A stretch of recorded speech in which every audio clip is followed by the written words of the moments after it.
I cut $3,000 per month out of my budget today by canceling a bunch of things that I decided I don't need. And I'm hoping to cut another $2,500 before the end of the month. So it's interesting. Yesterday at this time, I was not clear on what I wanted to do. I was very scared and frustrated and kind of depressed and frozen. And then my girlfriend yelled at me and got me unfrozen.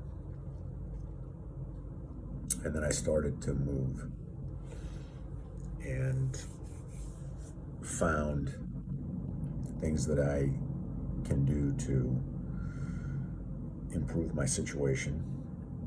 And I found them fairly quickly, and I acted on them quickly. And it's amazing to me how quickly I became unfrozen once I allowed it to happen. And I remember the feeling of resistance, of wanting to stay in the place that I was out of pride or whatever, out of really wanting it to work that way.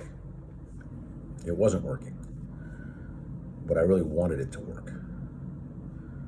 And I had wanted it to work for a long time, so I was attached to that version of things. And so it's nice to get unattached to a version of things, especially when that version of things isn't working. And it's surprising to me how quickly it can happen. And it's also surprising to me how much better I feel today, 24 hours later, than I did yesterday. That's a win.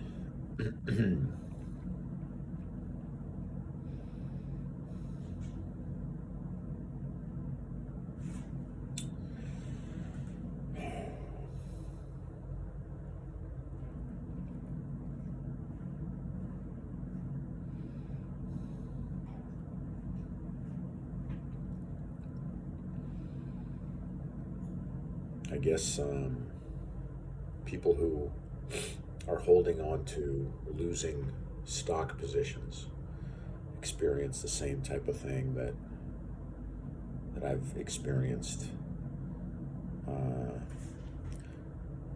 In Jiu-Jitsu, you experience it all the time. You're going for a particular move and it doesn't work, but you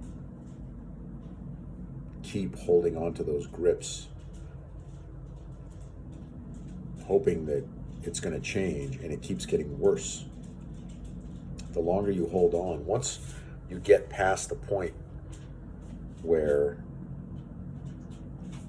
it's going to work, once you get into the territory of it's not going to work, if you keep the same grips, you're putting yourself in a progressively worse situation.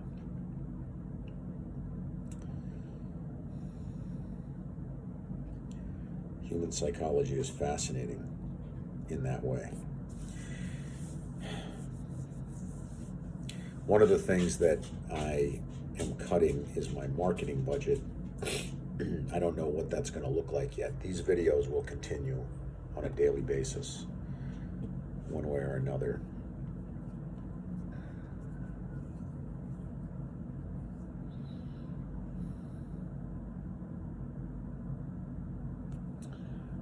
Here's to adaptability, humility, being able to listen. Here's to having someone in in your life who can get you to listen, who loves you enough to be insistent, who loves you enough to really offend you in order to shake you out of frozenness.